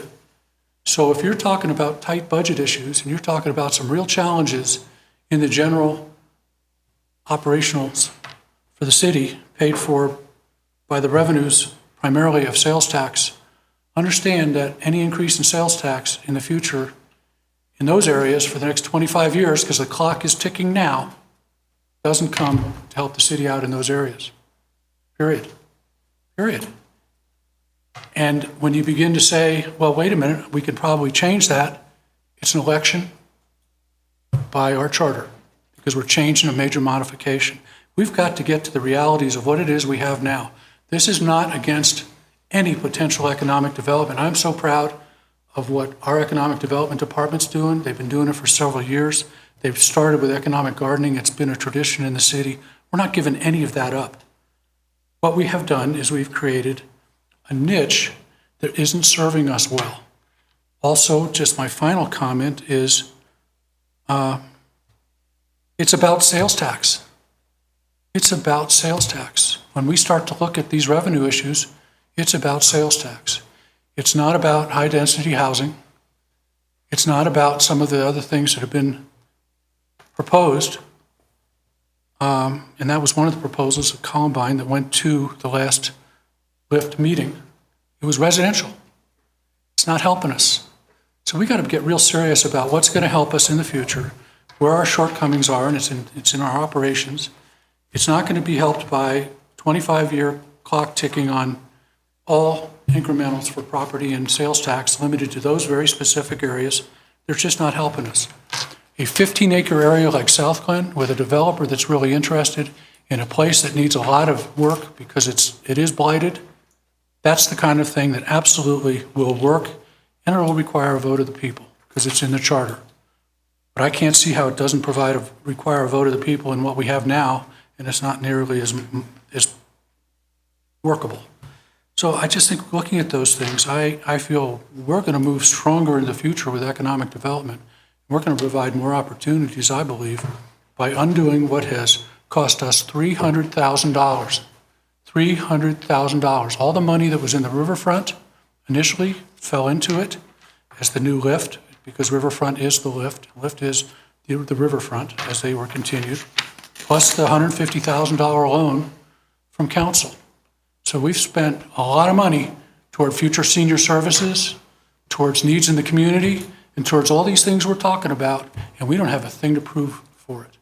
And I don't think we have anything with any potential to get the money back to make it up. So I'm in favor of abolishing LIFT and abolishing the 4 urban renewal areas, but I'm content with, in order to get a consensus perhaps, of what's going to be brought forward to us to get the 1 LIFT ordinances and the 4 separate ones. And you wanted to talk about something, Doug. Yes. I believe you brought up an extremely important point, and that is the idea that we could keep the urban renewal areas without any modification while we're waiting for something to happen is ludicrous, because, as you point out, we have frozen sales tax revenue and property tax revenue for ourselves and our taxing entities to the 2014 level for the next 25 years in 3 or 4 of the areas. And I say 3 or 4 because we've gotten diametrically opposed opinions from Corey Hoffman on whether sales tax increment exists on Santa Fe. We have a memo that came from him through Kristen where it says it is. Then we have him at the April LIFT Council study session where he says sales tax isn't part of it. So we can't even get a straight answer from LIFT's attorney, who's acting as our consultant in this. So this urban renewal brochure says, talking about urban renewal legends, tax increment financing will reduce tax revenues available to Littleton Public Schools, South Suburban Parks and Recreation in Arapahoe County. And the last sentence says, TIF projects receive only taxes derived from future developments that would not have occurred without the creation of LIFT. And frankly, that's the lie that's been disseminated through the city. And I don't know how much the council is aware of that or not aware of it, but the plans that the council passed TIF'd the entire urban renewal area, regardless of whether there's a project or not. And the budget that we looked at in the last study session has dollars, TIF dollars, incremental dollars that have been created with no urban renewal projects at all. So if you keep the plans in place, what you're doing is freezing the city out of that money and the partners, the taxing entities, out of that money for 25 years, even with no urban renewal projects. So the idea of moving forward without modifying the plans and then characterizing that as simply a small administrative change is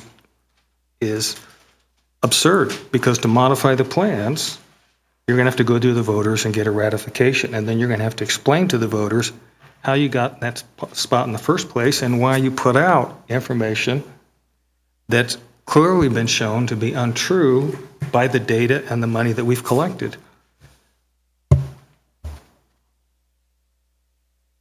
If the council wants to keep urban renewal, they're going to need to modify all 4 of the plans.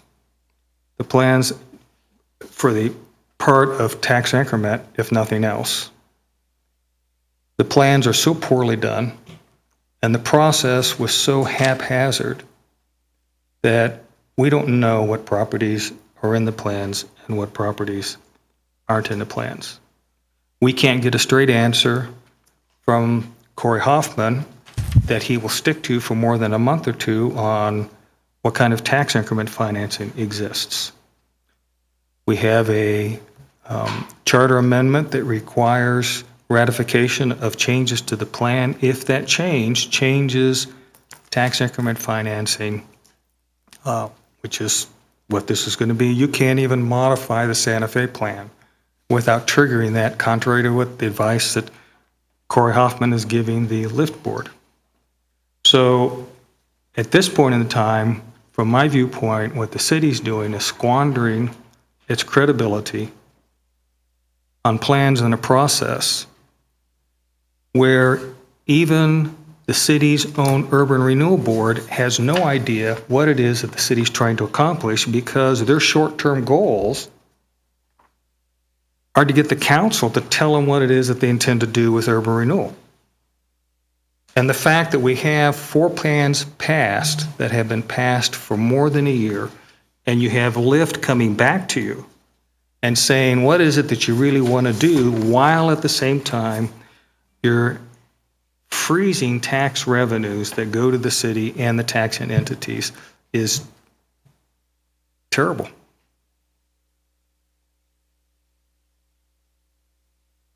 So I have additional comments. Okay, so just in order to give staff the direction that they need for the meeting. Yes, go ahead, Phil. I'll suspend comments on Doug's comments because there is an inflation factor that's in, so it's not frozen in that there's actually formulas. But where I think our time would be better spent is figuring out how we're going to be paying for infrastructure, and then be in a position to determine what do we need to be doing, rather than prematurely tossing out an option.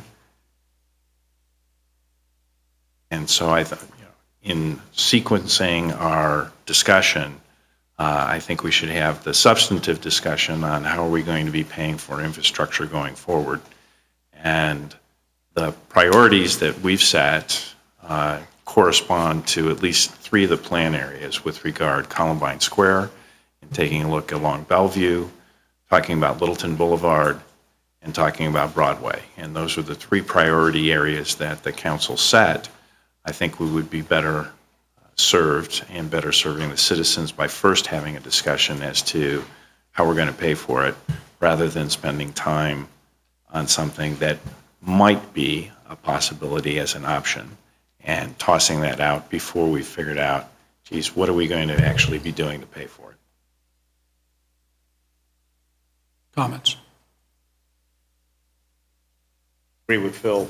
It's a question of order, and obviously there's a lot of passion against urban renewal on the part of some people, and I get that. I understand it. And I respect where you're coming from. I think we need to have conversations about how we order things. Speak in your mic, probably. I'm sorry. Thanks, Jerry. We need to have conversations about how we order things, and we also need to look that the idea of urban renewal is stimulus, and it raises all ships. So you put it in one place, and you do get additional tax income from those areas that are not in that urban renewal area, and so they're outside that base area. But the idea is you stimulate point A, and points B and C rise. That has been the Streets of South Glen example, where all those centers around the Streets of South Glen have had significantly greater success, and they've had new stores come in, new concepts come in. They've had significantly increased revenues that have helped the cities. And then, so that's all part of it, and that's all part of what I think it'd be short-sighted for us to throw all of that out for a permanent throw. And Phil is right that we need to make sure that we have our ship in order as far as what will be replacement, how we pay for these things before we discard items that have some potential in the future. And as I say, I respect everybody's positions on this, but let's do this in a way that gives us, preserves options until we know what the foundation is. Comments? Our budget is planned for September 20th, 21st, 1920, 21 of September. It's prior to our first reading. So to Phil's issue, and I disagree with Phil's premise that we can talk about what our priorities are. We don't know what our priorities are. We haven't had a budget meeting yet. However, it just happens time-wise, you're going to have the opportunity to have a discussion about priorities of the budget, because that precedes our first reading, which is what we're right now trying to give direction to staff to what to bring forward to us. And so, in staying with that issue, Doug, are you willing to look at the 1 lift and 4 urban areas alternative rather than all at once? Because that would give us some direction to staff to what to come forward with. As an alternative to not having any of them come forward, yeah, I'll take that. Yeah. I think that that's just going to prolong the agony, but if that's what the council wants to do. But that brings us to the other issue, which I brought up, which was, I was concerned, and I'll say it again, we establish history with what's in our documents. It's one of the reasons why we've been talking about minutes, I think, so often, because those are written. But our ordinances and our resolutions are very specific. They're prepared by staff, they're reviewed by council, and they're also looked at from a legal perspective. I really felt without including 2 whereases in these documents that are coming forward, we're really not just placing them in their proper place in history. It's about March 2015 when we had ballot question 300 passed by the citizens, and now it's in our charter.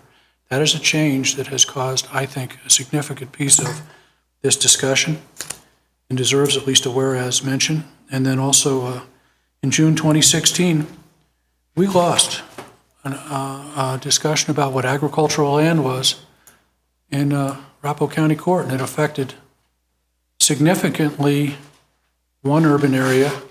And I think from a perspective of being on the winning team or the losing team on understanding how urban renewal works, we were on the losing team, and I think it has historical perspective. So those are 2 facts that I would like to see included as whereases, and I'm looking for shakes of heads to either agree or disagree with me. So myself and Jerry agree, Doug agrees, Peggy agrees, and so there's 4. We're just going to go ahead and move them again. Just brings them to the first reading. Was it all 7? No, I got 4. No, you got I just 4. looked at That's all he Peggy, and needs, that's all I 4. care He's about. got his 4. So the other 3 are 4, go baby, go. opposed? No, Bill wants to vote for that. You want to vote for that? Vote? No, I don't. I just don't want confusion that 300 said the citizens don't want urban renewal. It said they wanted to have a voice in Absolutely. modification, and I don't know that it's pertinent to abolishment. If the writers of that amendment had wanted to abolish at the time, they probably would have put abolish in there, and that, so they're not related. But we will have, when this comes to us at a regular meeting for a vote, the citizens will have opportunity to speak.